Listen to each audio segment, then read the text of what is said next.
Yasa Singgi lahir di Bekasi pada tanggal 23 April 1995.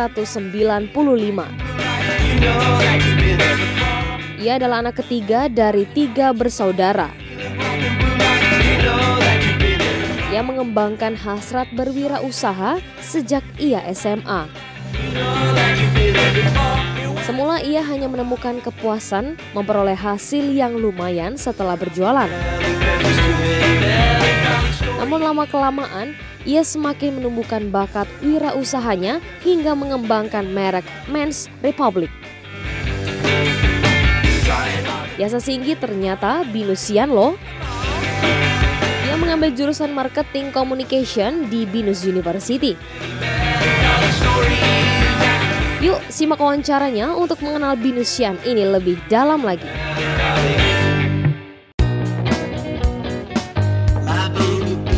Kesibukan saya akhir-akhir ini kuliah sambil jalanin bisnis juga.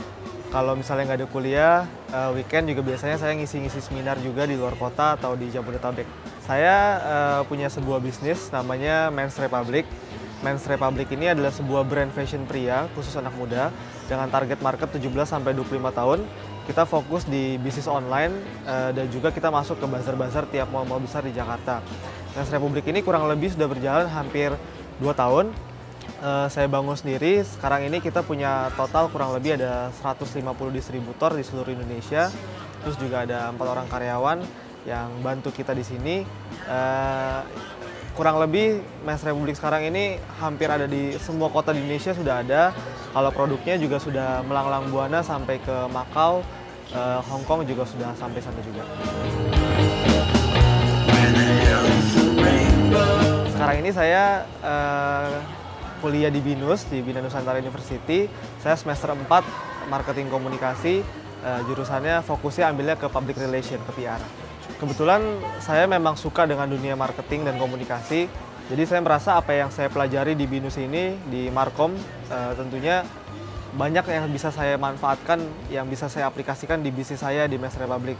Terutama dari mulai marketing, dari mulai branding, dari mulai materi-materi IMC juga, Integrated Marketing Communication, PR-nya juga dapat juga. Jadi apa yang saya dapat di kuliah, banyak banget yang bisa saya terapin juga di bisnis saya yang karena memang sejalan di bisnis saya ini kan, karena memang bisnis saya Men's Republic ini saya fokus untuk membesarkan brand. Jadi kayaknya memang materi di Markom ini kepake banget sih untuk bisnis saya. Prospeknya besar banget karena di Markom itu kita nggak cuma belajar soal marketing talk, bagaimana jualannya aja, tapi kita belajar bagaimana brandingnya, bagaimana membangun sebuah konsep brand, menyampaikan sebuah value yang ada di brand ini ke masyarakat. Bisa bagus untuk bekerja di corporate besar, bisa sebagai profesional, oke juga sebagai entrepreneur yang kita bangun bisnis sendiri juga cocok banget. Kebetulan saya mengambil jalan sebagai entrepreneur yang saya mengambil Markom ini cocok banget untuk bisnis saya yang Men's Republic membesarkan brand ini. Jadi prospeknya ke depan Markom itu oke banget. Menyenangkan kuliah di Binus, pertama mahasiswanya banyak banget. Jadi pastinya relasi banyak banget. Dan juga Binus itu menurut saya karena memang terkenal dengan IT-nya ya. Memang kuliahnya yang basicnya itu kita mau nggak mau kita harus mengikuti teknologi banget kuliahnya. Jadi seru banget lah kuliah di Binus itu, banyak pengalaman baru, banyak teman baru. Dan networkingnya yang sangat luas banget kan, mahasiswa Binus itu udah banyak banget. Udah gitu Binus kan bukan cuma ada di Kemanggisan, ada di Alam Sutra juga ada, dan banyak banget karena cabang-cabangnya dari SMA semuanya. Jadi di Binus itu prospeknya besar, mau bekerja bisa, mau kita buka bisnis sendiri jadi entrepreneur bisa. Pengalaman menariknya adalah kuliah di Binus itu macet kali ya. tapi kuliah di Binus asik kok, banyak teman, banyak. Dan di Binus itu bakal ketemu segala macam jenis mahasiswa. Dari daerah mana kan, dari Binus itu kan banyak banget perantau kan. Jadi kita jadi banyak banget belajar culture orang. Jadi culture teman-teman yang dari luar pulau itu gimana sih, dari luar Jawa itu gimana. Ngumpul dia tuh di satu Kemanggisan dan kita ketemu di situ ya, rasanya asik aja gitu. Yang pertama saya itu hobi makan warteg. Warteg di samping anggrek itu langganan. Saya itu kayaknya banyak orang nggak tahu kan ya, kayak gitu ya. Saya hobi makan warteg. Terus saya itu punya hobi jalan kaki. Karena saya sering banget pulang ke rumah atau kemana-mana dari Binus ke Kebayoran Lama, di rumah saya itu saya sering banget jalan kaki. Karena saya suka experience jalan kaki itu, kita bisa ngelihat ada beda aja gitu experience jalan kaki dibandingkan dengan naik mobil gitu. Baru dua ya. Apalagi yang ketiga ya. Saya juga suka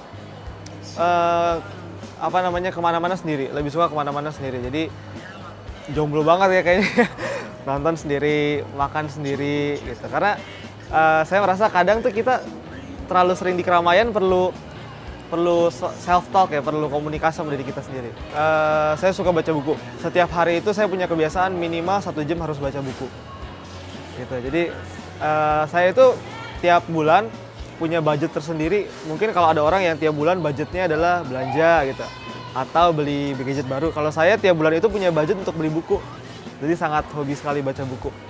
Gitu. Terus yang terakhir ya berarti ya, apalagi yang kelima ya. Yang kelima, saya suka ketinggian. Saya suka ketinggian. Jadi saya punya cita-cita pengen yang kayak loncat tebing gitu. Saya tuh kalau ngeliat ketinggian tuh kayaknya tertantang aja, kayak pengen loncat gitu. Jadi saya punya cita-cita kalau suatu hari nanti pengen jalan-jalan, saya pengen loncat tebing yang terus naik parasut gitu. Jadi saya pengen ngerasain gitu. Terus saya juga punya cita-cita mendaki puncak-puncak gedung-gedung tertinggi di Jakarta gitu. Jadi ke rooftop ya, terus kayak foto-foto selfie-selfie gitu. Jadi saya suka ketinggian. Saya itu nggak tahu kenapa dari semester 1 sampai semester 4 tiap kali ujian tuh selalu sering salah masuk kelas. Jadi pernah pas lagi semester 1 atau semester 2 lupa gitu, itu saya ujian salah masuk kelas dan udah ngerjain soal. Salah masuk kelas, udah isi nama, udah ngerjain soal, terus tiba-tiba yang duduk di tempat saya itu datang. Nanya, "Loh, ngapain lo di sini?" Saya bilang, "Loh, ini kan tempat gua. Coba dicek lagi." Oh iya, ternyata saya salah kelas. Saya salah kelas, saya masuk kelas, dan ternyata kelas yang saya masukin salah juga yang kedua kali. Akhirnya di kelas ketiga saya baru bener. Jadi pengalaman uniknya itu, saya nggak tahu kenapa sering salah masuk kelas. Terutama pas ujian. Pernah juga pas ujian PIA itu kan harus pakai well dress ya, harus pakai kemeja, celana bahan kan. Itu saya lupa dan pakai kaos nyampe di kampus. Jadi lucunya udah tinggal 5 menit lagi, saya masih santai-santai, sosok belajar baca buku. Saya nggak ngeliatin teman-teman saya pakai baju rapi semua, sampai ada teman saya yang bilang, Yas, kok lu mau ujian PIA pakai kaos? Oh iya, saya baru ingat. Akhirnya langsung dari Kemanggisan naik ojek ke Kebayoran Lama 10 menit, langsung ganti baju, balik lagi. Untungnya sih masih keburu gitu. Jadi ya itulah pengalaman uniknya. Susah juga ya supaya rajin kuliah, gimana ya? Tips khususnya, 1, bayar kuliah itu mahal, jadi jangan sia-siakan masuk kelas. Terus udah paling itu aja sih ya. Saya juga kadang masih suka males-males masuk kuliah, tergantung dosen sih. Kalau dosennya asik, masuk. Kalau agak-agak gimana, agak-agak males juga sih. Tapi buat motivasinya, sadarilah bahwa kuliah itu mahal.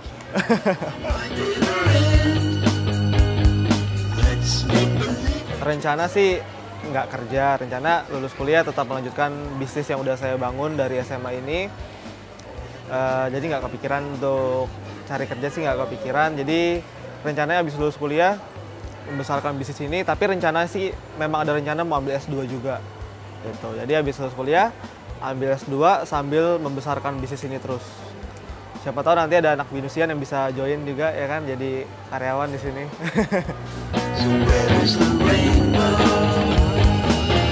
Moto hidup saya itu adalah menjadi tua itu pasti, menjadi dewasa itu pilihan, tapi jadi pengusaha itu keputusan. Never too young to become a billionaire. Lebih baik kita kehilangan masa muda daripada kita kehilangan masa depan kita. Jadikan masa muda kita itu produktif.